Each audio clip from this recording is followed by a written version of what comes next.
Buenas tardes, soy Samuel Pérez, bienvenidos a mi canal. Hoy es domingo 21 de enero de 2024. Voy a leeros un pasaje que se encuentra en Romanos 7, que dice así: ¿Qué pues diremos?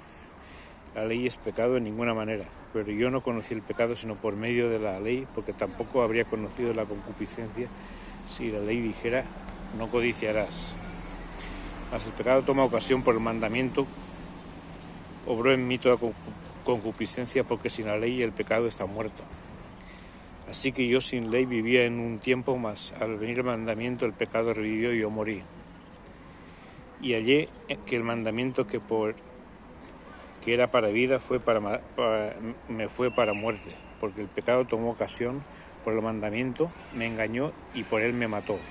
De la manera que la ley es verdadera, es santa, y el mandamiento santo, justo y bueno. Lo que es bueno ha venido a ser muerte para mí de ninguna manera, sino que el pecado, para mostrarse pecado por medio de lo bueno, obró en mí la muerte, a fin de que el pecado llegara a ser sobremanera pecaminoso por medio del mandamiento. Porque sabemos que la ley es espiritual, pero yo soy carnal, vendido a la sujeción del pecado. Porque lo que hago no lo entiendo, pues no hago lo que quiero, sino lo que aborrezco, eso hago. Y si lo que no quiero, eso hago, apruebo que la ley es buena. De manera que ya yo no hago aquello, sino el pecado que mora en mí.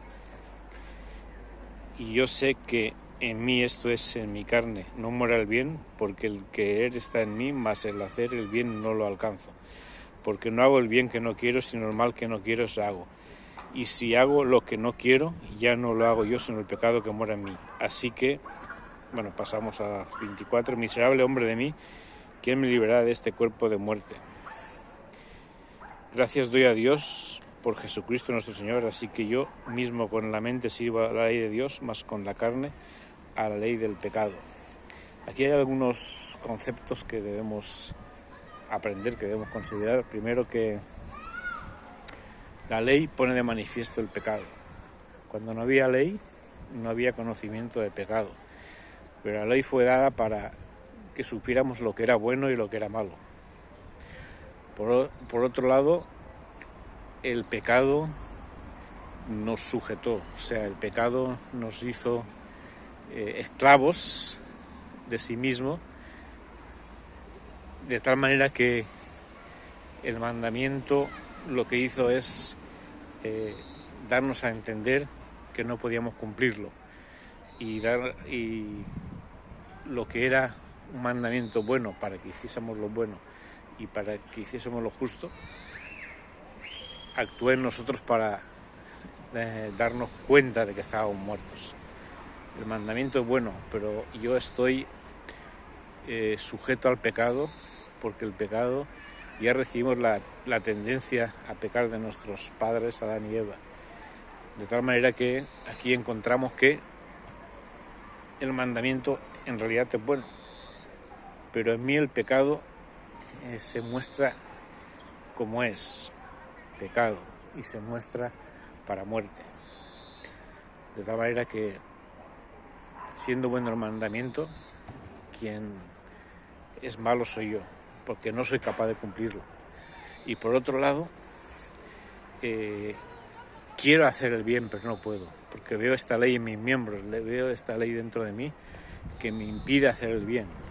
Apruebo en mi mente lo que está bueno y quiero hacerlo, pero no puedo, porque esa sujeción que tengo al pecado es más fuerte que yo.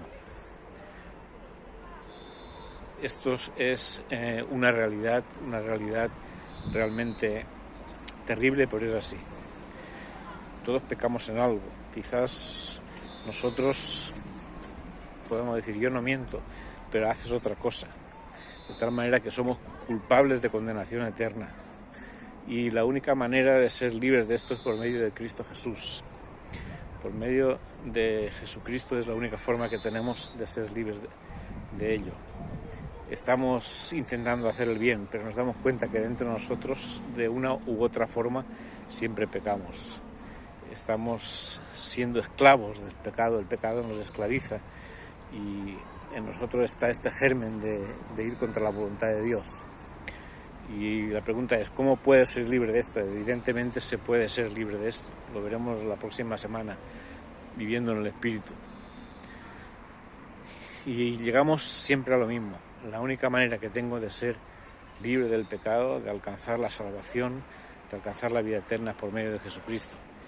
Así que realmente el pecado vive en mí y quiero que ese pecado ya no me domine y tengo que acercarme a Jesucristo. Este breve mensaje que quiero dejar en esta tarde de domingo. Que el Señor os bendiga y que lo paséis bien.